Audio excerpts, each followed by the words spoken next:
Your company is thriving, but your heart might be failing, and you probably don't even know it yet. After 50, male CEOs face a silent epidemic that's claiming lives at an alarming rate.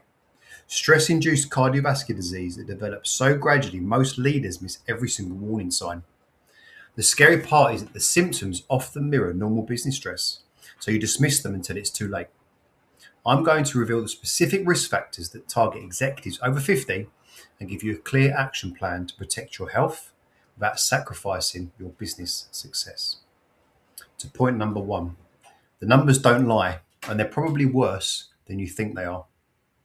According to a Harvard Business Review study, male executives over 50 are 67% more likely to suffer a heart attack than men in other professions. But here's what's really alarming. 78% of these cardiac arrests happen during what doctors call high stress business periods, like quarterly reviews, major deals, or crisis management. Let me tell you about an example of a CEO, David Chen. He was a 54-year-old CEO who looked healthy on paper. He ran a couple of times a week, ate mostly organic, and his annual physicals always came back stamped all good. But underneath the surface, his lifestyle as a high-pressure CEO was quietly stacking the odds against his heart. Chronic sleep debt, constant low-grade stress, late-night emails, and back-to-back travel. Traditional health checks weren't looking at that cumulative load. So nobody joined the dots until his cardiologist ordered deeper testing and spotted early arterial plaque, giving David the wake-up call he needed before it ever became a heart attack. Here's what you need to do this week. Start wearing a continuous heart rate monitor and deliberately log your heart rate during the 3 most stressful daily activities. You'll see in real time how hard those moments force your cardiovascular system to work, and whether your stress response is far higher than it should be for a healthy 50-plus CEO. That data doesn't replace medical testing, but it gives you a first honest picture of how your lifestyle is really hitting your heart between those medical checkups. Now that you've seen how real this risk is and how easily it can hide behind a clean bill of health, let's talk about the one shift that's finally going to put you back into control of your health, and specifically your heart health in between those medical checkups. Point number 2, your hormones are quietly working against your heart, and the effect accelerates after 50. Studies show that long-term stress and high cortisol levels in midlife men are associated with lower testosterone, higher visceral fat, elevated blood pressure, and inflammatory markers. That cluster dramatically raises cardiovascular risk over the next decade. I call this the executive death spiral, the point where your stress hormones and declining testosterone team up to strip away the heart protection you thought your healthy lifestyle was going to give you. Picture this. You're in a meeting from 7 a.m. to 8 p.m. Every crisis spikes your cortisol, and after years of this, no longer drops back down like it used to when you was in your 30s. At the same time, your testosterone has been quietly sliding, making it easy to gain fat around your belly, harder to recover, and harder to protect your arteries. You feel tired, wired, and short-tempered, but you call it just the job. Under the surface, these hormone shifts are slowly reshaping your body into the exact profile cardiologists worry about: high stress, low recovery, and primed for a heart problem in the next decade. You break this cycle with strategic recovery periods, not holidays, recovery built into your workday. Roughly every 60 to 90 minutes, stand up and take a 3 to 5 minute movement break, a quick walk, some stairs, or a lap outside. You're not just clearing your head, you're giving your nervous system a chance to reset so your stress hormones don't run flat all day.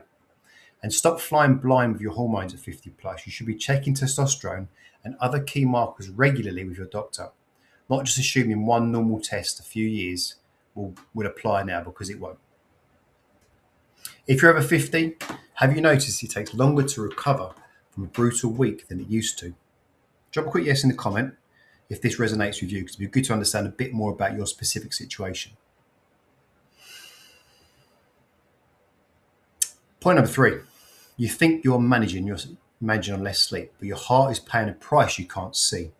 A large review of sleep studies found that people who consistently sleep less than 5 to 6 hours a night have around a 40 to 50% higher risk of developing or dying from heart disease compared to those getting 7 to 8 hours. For men over 50, where blood pressure, inflammation, existing plaques are already in play, that sleep debt acts like fuel on the fire because your heart and blood vessels simply don't recover as easy as they did when you're in your 30s or even in your 40s. Michael Rodriguez, a manufacturing CEO, prided himself on running his company on 4 to 5 hours of sleep. He'd joke, sleep is for the weak.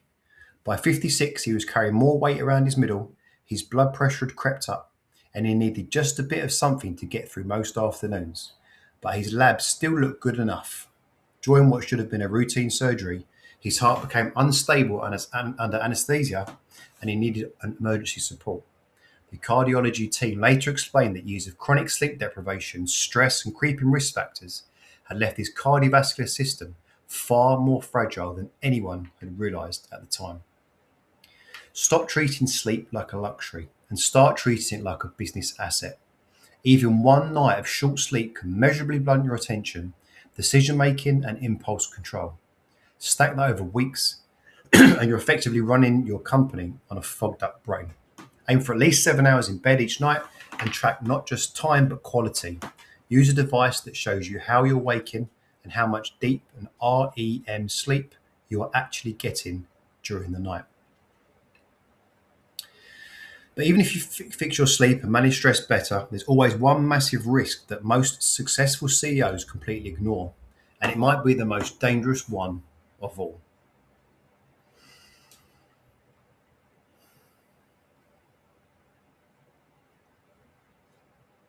Point number 4. The same personality traits that make you a successful CEO can also quietly push your cardiovascular risk up if you never learn to switch them off. Cardiology and behavioral research has shown for decades that classic type A traits, competitiveness, time urgency, always needing to be in control, are linked with higher rates of coronary heart disease, especially when they come with chronic stress and hostility. The problem isn't the trait itself, it's they keep your body in a low-grade fight or flight state that your cardiovascular system can't sustain forever, especially after the age of 50. James Patterson built a $200 million logistics company by never accepting good enough. He was always pushing for more growth, more efficiency, more profit. At 53, during a particularly intense acquisition negotiation, he felt chest tightness but dismissed it as an excitement about the deal. 3 hours later, he was in a cardiac ICU.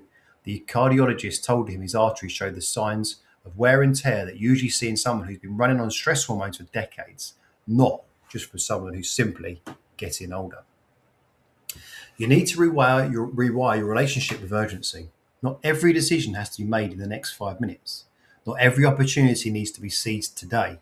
Create what I call a decision buffer, a mandatory pause, maybe 24 hours for a choice that sends your heart rate through the roof or puts you straight into fight or flight. You're not being less decisive. You're stopping your nervous system from treating every email like a life or death event.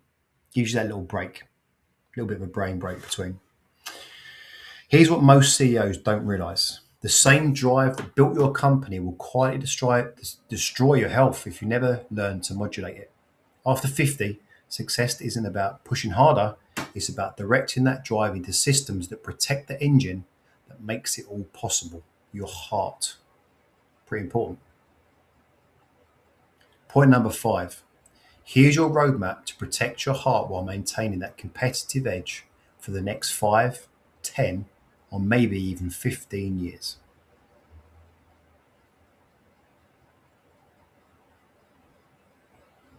First, implement what I call the executive cardiac protocol.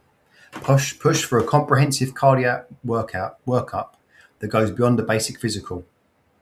A coronary calcium scan, advanced lipid panel, and inflammatory markers like high sensitivity C-reactive protein. Standard checkups and risk calculators can label 45% of people for low or borderline risk shortly before they have a heart attack because they don't look directly at plaques or long-term stress load.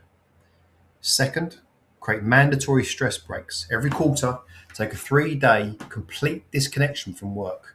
not a working vacation, working holiday, not just checking emails once a day, a full disconnect from decisions, deals, and dashboards. Your nervous system needs predictable windows where it can fully shut down instead of living in a permanent low grade emergency. Try to get into nature, guys, as well. It really, really helps. Helps clear the mind, helps give you that break. Third, stop trying to white knuckle this alone. Hire a stress management coach, not a generic life coach. You want someone who understands executive level stress and cardiovascular risk and can give you the tools that work in a board meeting or investor call, not just on a meditation retreat in Turkey. It's not real life. There's growing evidence that CEO health isn't just a nice to have, it's a performance driver. Studies have found that CEOs with stronger health and stress management routines show measurably better strategic thinking, more stable leadership, and better company performance over time. When you protect your heart and your brain, you're not just protecting your life, you're protecting your business and your legacy.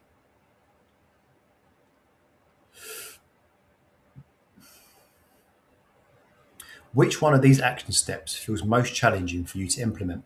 Let me know in the comments below. I'll read every single one of these comments, guys, and often reply with specific advice based on the question or concern or issue you're specifically struggling with.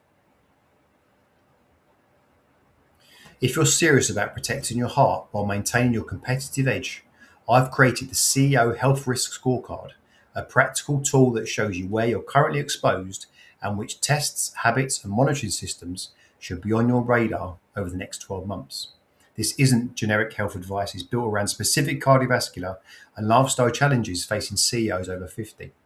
Click the link in the description below and you can download it. It's 10 questions, it takes 10 to 11 minutes, gives you instant results, and will give you a great place to start.